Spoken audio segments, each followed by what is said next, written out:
SSLC ವಿದ್ಯಾರ್ಥಿಗಳಿಗೆ ಸ್ವಾಗತ. ನೋಡಿ, ನಾಳೆ 9ನೇ ತಾರೀಕು ನಡೆಯಲಿರುವಂತಹ ನಿಮ್ಮ ರಾಜ್ಯ ಮಟ್ಟದ ಪೂರ್ವ ಸಿದ್ಧತಾ ಪರೀಕ್ಷೆ 1 ವಿಜ್ಞಾನ ನಾಳೆ 9ನೇ ತಾರೀಕು ಪರೀಕ್ಷೆ ನಡೆಯಲಿದೆ. ಈ ಪರೀಕ್ಷೆಗಾಗಿ ನಾವು ಪ್ರಶ್ನೆ ಪತ್ರಿಕೆ 1 ಮತ್ತು ಅದರ ಉತ್ತರಗಳನ್ನು ನೋಡೋಣ. ಈಗ ನೋಡಿ, ಮೊದಲಿಗೆ ಬಹು ಆಯ್ಕೆ ಪ್ರಶ್ನೆಗಳಲ್ಲಿ ಈಗ ಭೌತ ವಿಜ್ಞಾನದ ಪ್ರಶ್ನೆಗಳು ಬರ್ತವೆ. ಮೊದಲಿಗೆ ಫ್ಲೆಮಿಂಗ್ನ ಎಡಗೈ ನಿಯಮದಲ್ಲಿ ಮಧ್ಯದ ಬೆರಳು ಸೂಚಿಸುವ ದಿಕ್ಕು ವಿದ್ಯುತ್ ಪ್ರವಾಹವನ್ನು ಸೂಚಿಸುತ್ತದೆ, ಮಧ್ಯದ ಬೆರಳು. ಇನ್ನು 220 ವೋಲ್ಟ್ ಜನರೇಟರ್ಗೆ ಒಂದು ವಿದ್ಯುತ್ ಬಲ್ಬನ್ನು ಸಂಪರ್ಕಿಸಿದಾಗ ಆ ಬಲ್ಬ್ನಲ್ಲಿ 0.75 ಆಂಪಿಯರ್ ವಿದ್ಯುತ್ ಪ್ರವಾಹ ಪ್ರವಹಿಸುತ್ತದೆ.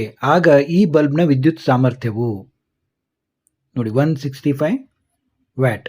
ನೀವು ಸೂತ್ರಗಳನ್ನು ಸರಿಯಾಗಿ ನೆನಪಿಟ್ಟುಕೊಂಡ್ರೆ ಆರಾಮಾಗಿ ಉತ್ತರವನ್ನು ಕಂಡುಹಿಡಿಯಬಹುದು.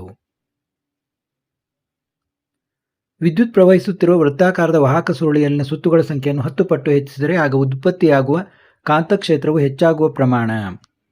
ನೋಡಿ, ಇಲ್ಲಿ 10 ಪಟ್ಟು ಹೆಚ್ಚಿ ಮಾಡಿದ ಸುತ್ತುಗಳ ಸಂಖ್ಯೆ 10 ಪಟ್ಟು ವಿದ್ಯುತ್ ಕಾಂತಕ್ಷೇತ್ರ ಹೆಚ್ಚಾಗ್ತದೆ.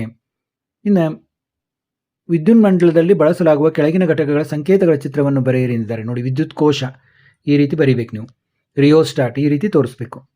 ಮತ್ತು ABC ಗಾಜಿನ ಪಟಕಗಳನ್ನು ಕೆಳಗೆ ಕೊಟ್ಟಿರುವ ಚಿತ್ರದಲ್ಲಿ ತೋರಿಸಿರುವಂತೆ ಜೋಡಿಸಲಾಗಿದೆ. ಎ ಪಟಕದ ಮೂಲಕ ಬಿಳಿ ಬೆಳಕಿನ ಕಿರಣವನ್ನು ಹಾಯಿಸಿದಾಗ ಪರದೆಯ ಮೇಲೆ ಬೆಳಕಿನ ರೋಹಿತ ಉಂಟಾಗುವುದೇ ಕಾರಣ ಕೊಡಿ ಅಂದರೆ ಇಲ್ಲಿ ಚಿತ್ರ ನೋಡ್ಕೊಳ್ಳಿ, ಉತ್ತರ ಇದೆ ನೋಡಿ. ಹೌದು, ಪರದೆಯ ಮೇಲೆ ಬೆಳಕಿನ ರೋಹಿತ ಉಂಟಾಗುತ್ತದೆ. ಪಟ್ಟಕ ಎಯು ಬಿಳಿ ಬೆಳಕನ್ನು 7 ಬಣ್ಣಗಳಾಗಿ ವಿಭಜಿಸುತ್ತದೆ. ನೋಡಿ, ಪಟ್ಟಕ ಏನಿದೆ ಬಿಳಿ ಬಣ್ಣವನ್ನು 7 ಬಣ್ಣವನ್ನಾಗಿ ವಿಭಜಿಸುತ್ತದೆ. ಪಟ್ಟಕ ಬಿಯು ಈ 7 ಬಣ್ಣಗಳನ್ನು ಪುನರ್ ಸಂಯೋಜನೆ ಮಾಡಿ ಬಿಳಿ ಬೆಳಕನ್ನಾಗಿ ಪರಿವರ್ತಿಸುತ್ತದೆ. ಹಾಗೂ ಪಟ್ಟಕ ಸಿಯು ಈ ಬಿಳಿ ಬೆಳಕನ್ನು 7 ಬಣ್ಣಗಳಾಗಿ ವಿಭಜಿಸುವುದರಿಂದ ಪರದೆಯ ಮೇಲೆ ಬೆಳಕಿನ ರೋಹಿತವನ್ನು ನಾವು ಕಾಣುತ್ತೇವೆ.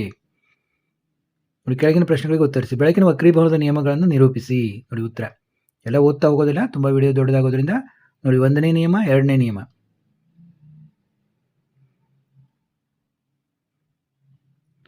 ಇನ್ನು ಗ್ರಹ ವಿದ್ಯುತ್ ಮಂಡಲಗಳಲ್ಲಿ ಉಂಟಾಗುವ ಓವರ್ಲೋಡ್ ಅನ್ನು ತಪ್ಪಿಸಲು ಯಾವ ಮುನ್ನೆಚ್ಚರಿಕೆ ಕ್ರಮಗಳನ್ನು ತೆಗೆದುಕೊಳ್ಳಬೇಕು? ಲೋಹದ ಮೇಲ್ಮೈ ಹೊಂದಿರುವ ವಿದ್ಯುತ್ ಉಪಕರಣಗಳನ್ನು ಭೂ ಸಂಪರ್ಕಗೊಳಿಸುವುದು ಅಗತ್ಯವಾಗಿದೆ, ಏಕೆ? ಅಥವಾ ಕೊಟ್ಟಿರುವ ಚಿತ್ರವನ್ನು ಗಮನಿಸಿ ಮತ್ತು ಕೆಳಗೆ ಕೊಟ್ಟಿರುವ ಪ್ರಶ್ನೆಗಳಿಗೆ ಉತ್ತರಿಸಿ. ನೋಡಿ, ಓವರ್ಲೋಡ್ ಅನ್ನು ತಪ್ಪಿಸಲು ಮ್ಯಾಗಿನ ಪ್ರಶ್ನೆಗೆ ಉತ್ತರ ಇದು. ಓವರ್ಲೋಡ್ ತಪ್ಪಿಸಲು ಮುನ್ನೆಚ್ಚರಿಕೆ ಕ್ರಮಗಳು. ನಂತರ 6 ಪ್ರಶ್ನೆಗೆ ಉತ್ತರ ಅಥವಾ ಪ್ರಶ್ನೆಗೆ ಉತ್ತರ ಇಲ್ಲಿದೆ ನೋಡಿ. ಬಲಗೈ ಹೆಬ್ಬೆರಳು ನಿಯಮ ಕೂಡ ಬಂದಿದೆ ಇಲ್ಲಿ. ಇನ್ನು ಕೆಳಗಿನ ಪ್ರಶ್ನೆಗಳಿಗೆ ಉತ್ತರಿಸಿ. 4ನೇ ಭಾಗದಲ್ಲಿ 5 ಸೆಂಟಿಮೀಟರ್ ಗಾತ್ರದ ವಸ್ತುವನ್ನು 20 ಸೆಂಟಿಮೀಟರ್ ಸಂಗಮ ದೂರವನ್ನು ಹೊಂದಿರುವ ನಿಮ್ನ ದರ್ಪಣದ ಮುಂದೆ 30 ಸೆಂಟಿಮೀಟರ್ ದೂರದಲ್ಲಿ ಇರಿಸಿದೆ.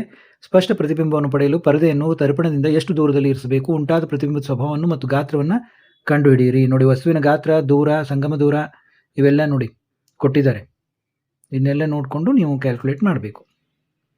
ನೋಡಿ, ಈ ರೀತಿ ಸೂತ್ರಗಳನ್ನು ಹಾಕಿ ನೀವು ಕ್ಯಾಲ್ಕುಲೇಟ್ ಮಾಡಬೇಕು.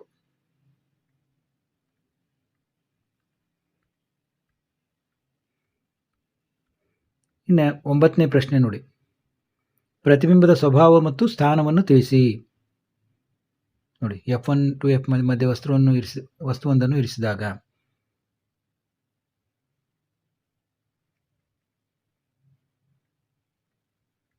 ದಿಕ್ಸೂಚಿಯನ್ನು ಉಪಯೋಗಿಸಿಕೊಂಡು ದಂಡಕಾಂತವೊಂದರ ಸುತ್ತಲೂ ಉಂಟಾಗುವ ಕಾಂತೀಯ ಬಲರೇಖೆಗಳನ್ನು ಹೇಗೆ ಗುರುತಿಸುವಿರಿ? 2 ಕಾಂತೀಯ ಬಲರೇಖೆಗಳು ಒಂದನ್ನೊಂದು ಛೇದಿಸುವುದಿಲ್ಲ, ಏಕೆ?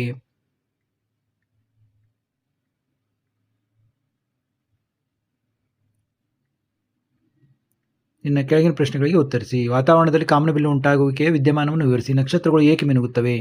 ಅಥವಾ ಸಮೀಪ ದೃಷ್ಟಿ ಎಂದರೇನು? ಈ ದೋಷಕ್ಕೆ ಕಾರಣಗಳನ್ನು ತಿಳಿಸಿ.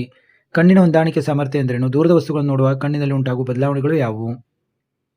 ನೋಡಿ, ಇವೆಲ್ಲ ಪ್ರಶ್ನೆಗಳಿಗೆ ಉತ್ತರ ಇಲ್ಲಿದೆ. ಕಾಮನಬಿಲ್ಲು ಉಂಟಾಗುವಿಕೆ ವಿದ್ಯಮಾನ, ನಕ್ಷತ್ರಗಳ ಮಿನುಗುವಿಕೆ ನೆಕ್ಸ್ಟ್. ಆಮೇಲೆ ಸಮೀಪ ದೃಷ್ಟಿ ಕಾರಣಗಳು, ಕಣ್ಣಿನ ಹೊಂದಾಣಿಕೆಯ ಸಾಮರ್ಥ್ಯ.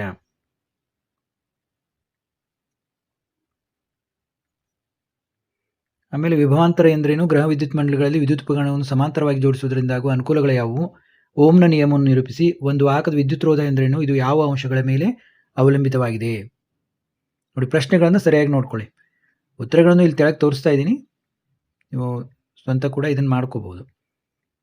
ಅಂದರೆ ಪ್ರಶ್ನೆಗಳು ತುಂಬ ಇಂಪಾರ್ಟೆಂಟ್ ಇರ್ತವೆ. ಏನು ಕೇಳ್ತಾರೆ ಅನ್ನೋದು. ಓಮ್ನ ನಿಯಮ ತುಂಬ ತುಂಬ ಇಂಪಾರ್ಟೆಂಟು.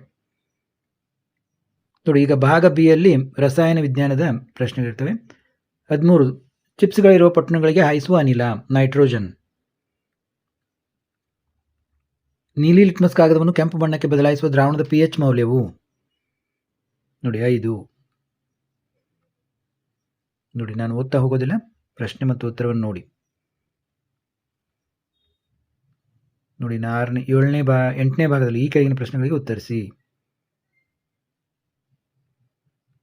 17ನೇ ಪ್ರಶ್ನೆ ನೋಡಿ. 18 ತುರಿಕೆ ಗಿಡದ ಎಲೆಗಳ ಮುಳ್ಳುಗಳು ಚುಚ್ಚಿದ ಚರ್ಮದ ಭಾಗಕ್ಕೆ ಅಡುಗೆ ಸೋಡಾ ದ್ರಾವಣವನ್ನು ಲೇಪಿಸುತ್ತಾರೆ, ಕಾರಣ ಕೊಡಿ. ಹೈಡ್ರೋಜನ್ ಅಣುವಿನ ಎಲೆಕ್ಟ್ರಾನ್ ಚುಕ್ಕಿ ರಚನೆಯನ್ನು ಬರೆಯಿರಿ. ಬೆಂಜಿನ್ ಅಣುವಿನ ರಚನಾ ವಿನ್ಯಾಸವನ್ನು ಬರೆಯಿರಿ. ನೋಡಿ, ಇವೆಲ್ಲ ಫಿಕ್ಸ್ ಕ್ವಶನ್ಸ್ ಇರ್ತವೆ. ಇದೇ ರೀತಿ ಕೇಳ್ತಾರೆ. ಗಡಸು ನೀರಿನಿಂದ ಸಾಬೂನುಗಳು ಮತ್ತು ಮಾರ್ಜಕಗಳು ಹೇಗೆ ಪ್ರವರ್ತಿಸುತ್ತವೆ? ನಿಮ್ಮ ಫೈನಲ್ ಎಕ್ಸಾಮ್ಗೂ ಕೂಡ ತುಂಬ ಇಂಪಾರ್ಟೆಂಟ್ ಇವೆಲ್ಲ. ಕೆಳಗೆ ಕೊಟ್ಟಿರುವ ಚಿತ್ರಗಳಲ್ಲಿ ಎ, ಬಿ ಮತ್ತು ಸಿ ಎಂಬ ಪ್ರಾಣಗಳನ್ನು ಗಮನಿಸಿ. ಯಾವ ಪ್ರಾಣದಲ್ಲಿರುವ ಕಬ್ಬಿಣದ ಮೊಳೆಯು ತುಕ್ಕು ಹಿಡಿಯುತ್ತದೆ, ಏಕೆ?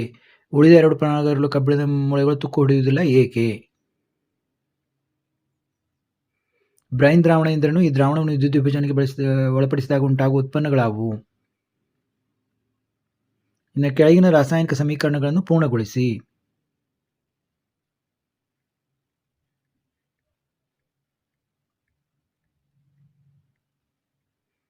ನೋಡಿ, ಸಾರರಿಕ್ತ ಸಲ್ಫ್ಯೂರಿಕ್ ಆಮ್ಲದೊಂದಿಗೆ ಸತುವಿನ ಚೂರುಗಳ ವರ್ತನೆ ಮತ್ತು ಉರಿಸುವಿಕೆ ಮೂಲಕ ಹೈಡ್ರೋಜನ್ ಇಲ್ಲದ ಪರೀಕ್ಷೆಯನ್ನು ತೋರಿಸುವ ಚಿತ್ರವನ್ನು ಬರೆಯಿರಿ. ಕೆಳಗಿನವುಗಳನ್ನು ಗುರುತಿಸಿ. ನೋಡಿ, ಇದಂತೆ ಬಹಳಷ್ಟು ಸಾರಿ ಕೇಳಿದ್ದಾರೆ. ನಿಮ್ಮ ಫೈನಲ್ ಎಕ್ಸಾಮ್ನಲ್ಲಿ ಕೂಡ ತುಂಬ ಇಂಪಾರ್ಟೆಂಟ್ ಇದು.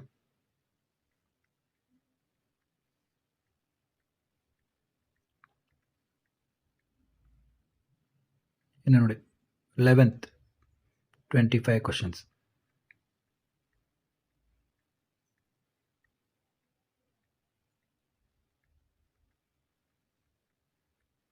ಇನ್ನು ನೋಡಿ, ಭಾಗ ಸಿ ಯಲ್ಲಿ ಜೀವವಿಜ್ಞಾನದ ಪ್ರಶ್ನೆಗಳು. 26ನೇದು ಸಸ್ಯಗಳಲ್ಲಿ ಕಾಂಡದ ಮೇಲ್ಮುಖ ಬೆಳವಣಿಗೆಯು ಗುಣ ಗುರುತ್ವಾನುವರ್ತನೆ ಮತ್ತು ಧನ ದ್ಯುತಿ ಅನುವರ್ತನೆ. ನೋಡಿ, ಹುಲ್ಲು, ಮಿಡತೆ, ಕಪ್ಪೆ, ಹಾವು, ಹದ್ದು ಈ ಆಹಾರ ಸರಪಳಿಯಲ್ಲಿರುವ ದ್ವಿತೀಯಕ ಭಕ್ಷಕ ಕಪ್ಪೆ. ತೆರೆದ ಪತ್ರರಂಧ್ರದ ರಚನೆಯನ್ನು ತೋರಿಸುವ ಚಿತ್ರವನ್ನು ಬರೆಯಿರಿ. ನೋಡಿ, ಈ ರೀತಿ ಚಿತ್ರವನ್ನು ಬರೆಯಬೇಕು. ಕೆಳಗೆ ಕೊಟ್ಟಿರುವ ಹೂಗಳ ಚಿತ್ರಗಳನ್ನು ಗಮನಿಸಿ. ಈ 2 ಹೂಗಳಿಗೆ ಜರುಗಬಹುದಾದ ಪರಾಗಸ್ಪರ್ಶದ ವಿಧಗಳನ್ನು ಹೆಸರಿಸಿ. ಹೂವಿನಲ್ಲಿ ಸ್ವಕೀಯ ಪರಾಗಸ್ಪರ್ಶ, ಹೂವಿನಲ್ಲಿ ಪರಕೀಯ ಪರಾಗಸ್ಪರ್ಶ. ಅನುವಂಶಿತೆ ಅಂದ್ರೇನು? ಕೆಳಗಿನ ಹಾರ್ಮೋನುಗಳ ಕಾರ್ಯವೇನು? ಅಬ್ಸಿಸಿಕ್ ಆಮ್ಲ, ಥೈರಾಕ್ಸಿನ್.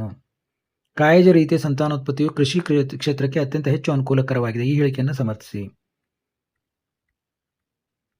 ಜೈವಿಕ ವಿಘಟನೆಯಾಗುವ ಮತ್ತು ಜೈವಿಕ ವಿಘಟನೆಯಾಗದ ವಸ್ತುಗಳಿಗಿರುವ ಯಾವುದಾದರೂ 2 ವ್ಯತ್ಯಾಸಗಳನ್ನು ಒಂದೊಂದು ಉದಾಹರಣೆ ಸಹಿತ ಬರೆಯಿರಿ. ಉದಾಹರಣೆಗಳನ್ನು ಬರೆಯಲಾಗಿದೆ. ಸಸ್ಯಗಳು ತ್ಯಾಜ್ಯ ಪದಾರ್ಥಗಳನ್ನು ಹೊರಹಾಕಲು ಬಳಸುವ ಯಾವುದಾದರೂ 2 ವಿಧಾನಗಳನ್ನು ತಿಳಿಸಿ. ಮಾನವನ ದೇಹದಲ್ಲಿ ಮೂತ್ರವು ಹೇಗೆ ಉತ್ಪತ್ತಿಯಾಗುತ್ತದೆ ವಿವರಿಸಿರಿ. ಅಥವಾ ಸಸ್ಯದ ಎತ್ತರದ ಭಾಗಗಳಿಗೆ ನೀರನ್ನು ಸಾಗಿಸಲು ಸಹಾಯ ಮಾಡುವ ಪ್ರಕ್ರಿಯೆ ಯಾವುದು? ಮಾನವನ ಜೀರ್ಣನಾಳದಲ್ಲಿ ಕೆಳಗಿನ ಜೀರ್ಣರಸಗಳ ಕಾರ್ಯ ತಿಳಿಸಿ. ಜಠರರಸ, ಕರುಳಿನ ರಸ. ನೋಡಿ, ಉತ್ತರವನ್ನು ನೋಡ್ತಾ ಹೋಗಿ.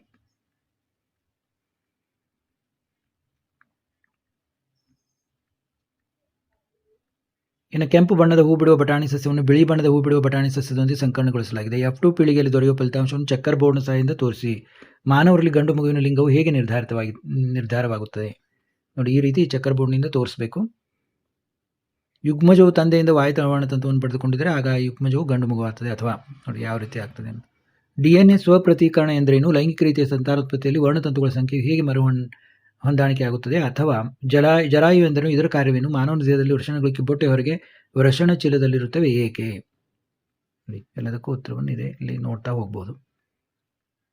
ಇನ್ನು ಮಾನವನ ಮಿದುಳಿನ ರಚನೆಯನ್ನು ತೋರಿಸುವ ಚಿತ್ರವನ್ನು ಬರೆಯಿರಿ. ಕೆಳಗಿನ ಭಾಗವನ್ನು ಗುರುತಿಸಿ. ಪಾನ್ಸ್ ಮತ್ತು ಮಹಾಮಸ್ತಿಷ್ಕ. ನೋಡಿ, ಈ ರೀತಿ ಚಿತ್ರವನ್ನು ತೆಗೆದು ಬರೀಲಿಕ್ಕೆ ಕರಿಬೇಕು. ತುಂಬ ಸುಲಭ ಇದೆ. ಆಕ್ಸಿಜನ್ ರಹಿತ ಉಸಿರಾಟ ಅಂದ್ರೇನು? ಈ ಪ್ರಕ್ರಿಯೆಯಲ್ಲಿ ಉತ್ಪತ್ತಿಯಾಗುವ ಉತ್ಪನ್ನಗಳಾವು? ರಕ್ತದ ಇಮ್ಮಡಿ ಪರಿಚಲನೆ ಎಂದರೇನು? ಪಕ್ಷಿಗಳಿಗೆ ಮತ್ತು ಸಸ್ತನಿಗಳಿಗೆ ಆಗಬೇಕದು. ಈ ರೀತಿಯ ರಕ್ತ ಪರಿಚಲನೆ ಹೇಗೆ ಅನುಕೂಲಕಾರಿಯಾಗಿದೆ? ಉತ್ತರ ನೋಡಿ. ನೋಡಿ, ಇಲ್ಲಿಗೆ ನಾವು ನಿಮ್ಮ ಪರೀಕ್ಷೆಗಾಗಿ ವಿಜ್ಞಾನ ಪತ್ರಿಕೆಯನ್ನು ನೋಡಿದೆವು. ಇದೇ ರೀತಿ ಮತ್ತೊಂದು ಪತ್ರಿಕೆಯೊಂದಿಗೆ ಮತ್ತೆ ಭೇಟಿಯಾಗೋಣ.